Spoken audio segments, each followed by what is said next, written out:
সুখ শান্তি পেতে কে না চায়। পৃথিবীতে আমরা কত কিছুই না করে থাকি এই সুখ শান্তি পাওয়ার জন্য।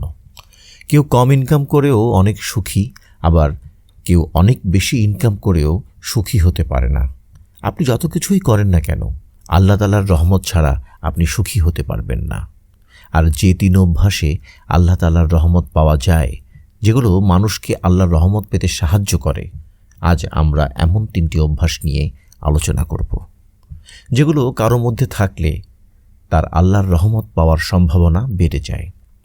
জাবির রাদিয়াল্লাহু আনহু বলেন, রাসূল সাল্লাল্লাহু আলাইহি সাল্লাম বলেছেন, যার মধ্যে তিনটি গুণ রয়েছে, আল্লাহ তাআলা তার উপর তার রহমতের ডানা প্রসারিত করবেন এবং তাকে জান্নাতে প্রবেশ করাবেন। ১. দুর্বলদের সঙ্গে ভদ্র ব্যবহার। ২. পিতামাতার সঙ্গে মমতা জড়ানো কোমল ব্যবহার এবং দাস দাসীর প্রতি অনুগ্রহপূর্ণ ও সৌজন্যমূলক আচরণ। তিরমিজি হাদিস 2494। এই হাদিসের সনদের ব্যাপারে অনেকের মতবিরোধ থাকলেও এই অভ্যাসগুলো যে আল্লাহর রহমত পাওয়ার মাধ্যম, সে ব্যাপারে কোরআন হাদিসে আরও অনেক প্রমাণ পাওয়া যায়। সেগুলো থেকে কিছু সংখ্যক তুলে ধরা হলো। দুর্বলের সঙ্গে সদাচরণ। দুর্বল শব্দটি অনেক ব্যাপক। এতে সেবক, অসুস্থ, বৃদ্ধ, বিপদগ্রস্ত, নারী, এতিম, মিসকিন সব অন্তর্ভুক্ত হয়ে যায়।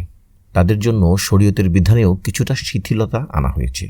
যেমন নবীজি সাল্লাল্লাহু আলাইহি সাল্লাম বলেছেন, বৃদ্ধ, অল্পবয়স্ক, দুর্বল ও নারীদের জিহাদ হল হজ, ওমরাহ। নাসাই হাদিস 2626।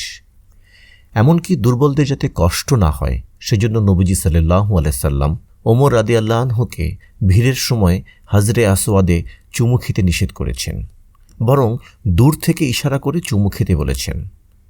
মুসনাদে আহমদ।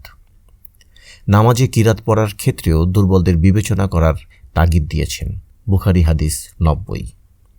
নবীজি সাল্লাল্লাহু আলাইহি সাল্লাম আরও বলেছেন, যে ব্যক্তি আমাদের ছোটদের স্নেহ করে না এবং আমাদের বড়দের সম্মান করে না, সে আমাদের অন্তর্ভুক্ত নয়। আবু দাউদ হাদিস 4943। যারা দুর্বলদের সঙ্গে সদাচরণ করবে না, নবীজি সাল্লাল্লাহু আলাইহি সাল্লাম তাদেরকে নিজের উম্মত বলে স্বীকার করবেন না। অন্যদিকে যারা দুর্বলদের ভরণ পোষণে সচেষ্ট হবে, তারা জিহাদের সওয়াব পাবে, অর্থাৎ আল্লাহর রহমতের দরজা তাদের জন্য খুলে যাবে। রাসূল সাল্লাল্লাহু আলাইহি সাল্লাম বলেছেন, যে লোক বিধবা ও মিসকিনদের ভরণ পোষণের ব্যাপারে চেষ্টা করে, সে আল্লাহর পথে জিহাদকারীর মতো, অথবা সে ওই ব্যক্তির মতো যে দিনে সিয়াম পালন করে এবং রাতে ইবাদতে দণ্ডায়মান থাকে। বুখারী হাদিস 6006। মা বাবার সঙ্গে সদাচরণ করা। পবিত্র কুরআনে সূরা বনী ইসরাইলে মহান আল্লাহ তাআলার বান্দাদের শিরক পরিত্যাগের পাশাপাশি মা বাবার সঙ্গে সদাচরণের নির্দেশ দিয়েছেন। সূরা লুকমানে সন্তানের জন্য মায়ের নিদারুণ কষ্টের বর্ণনা দিয়েছেন।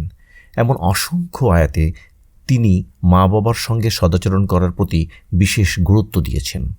নবীজি সাল্লাল্লাহু আলাইহি সাল্লাম ও সাহাবায়ে কিরামকে মা বাবার সঙ্গে সদাচরণ করার তাগিদ দিয়েছেন।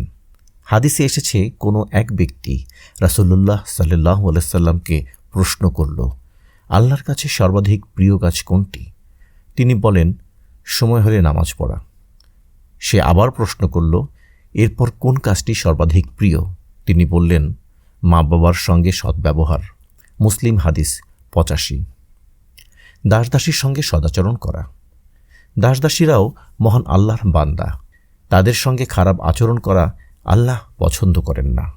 পবিত্র কোরআনে আল্লাহ তাআলা ইরশাদ করেন, তোমরা আল্লাহর ইবাদত করো, কোনো কিছুকে তার সঙ্গে শরিক করো না, এবং পিতামাতা, আত্মীয় স্বজন, এতিম, অভাবগ্রস্ত, নিকট প্রতিবেশী, দূর প্রতিবেশী, সঙ্গী সাথী, মুসাফির ও তোমাদের দাস দাসীর সঙ্গে ভালো ব্যবহার করো।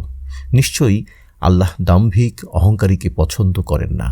সূরা নিসা আয়াত 36। আর যারা মহান আল্লাহর আদেশ পালন করবে, তারা অবশ্যই আল্লাহর সন্তুষ্টি ও রহমত অর্জন করতে পারবে। মহান আল্লাহ সবাইকে মহান আল্লাহর রহমত প্রাপ্ত হওয়ার তৌফিক দান করুন। আমিন।